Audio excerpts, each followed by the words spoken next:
Hey folks, if we haven't met before, my name is Patrick. I'm the pastor here in North Decatur United Methodist Church, and I'm so grateful to be with you today and to be journeying through the book of Acts with you.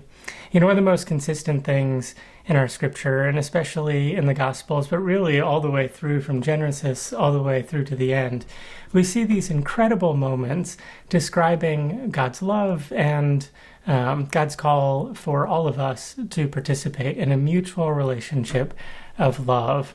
And today, in the third chapter, we begin looking at a really particular moment that happens in the third chapter of the book of Acts.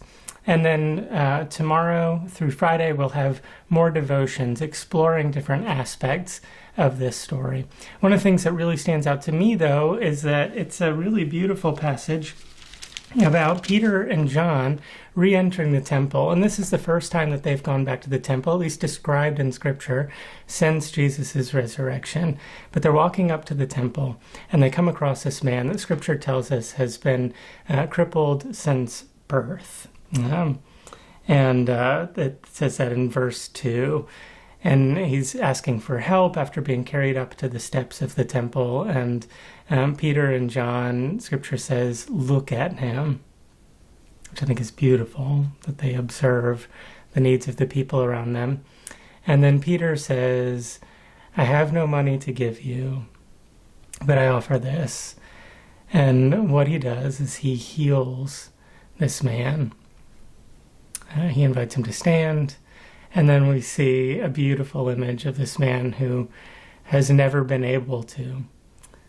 He gets up and he dances and he walks through the crowd into the temple, surprising everyone who's ever known him. And many people did, because they walked past him on a regular basis. Now, healing passages are hard in Scripture, and I want to acknowledge that and affirm that. Healing passages are hard in Scripture, but I think if we just look at the healing, we would miss what may be even bigger happening here.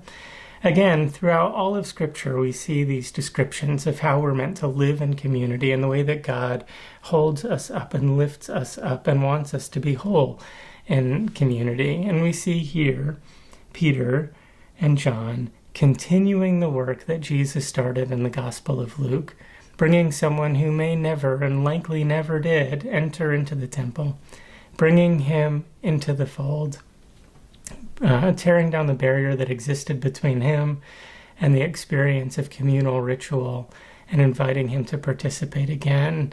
And on the Solomon's porch, just outside the temple, we see community reinstated.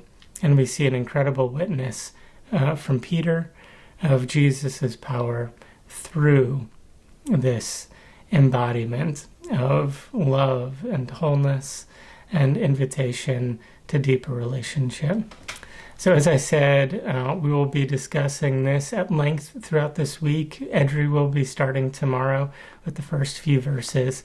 But I do wonder, this man experienced an incredible transformation that made him feel at home in his religious community that he had been marginalized within for many years.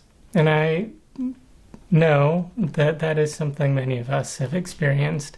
And so I wonder, now that you are connected to North Decatur, what was it that made you comfortable to walk in the temple?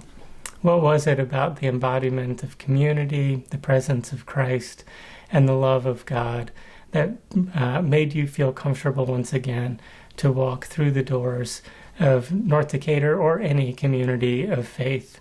I'd love to talk with you in the comments underneath this video, so please do answer that question in a comment below.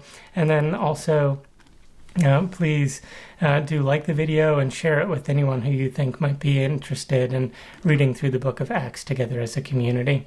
Anyway, I hope you're well, and I look forward to talking with you soon, and I look forward to worshiping with you on Sunday. Take care. Bye.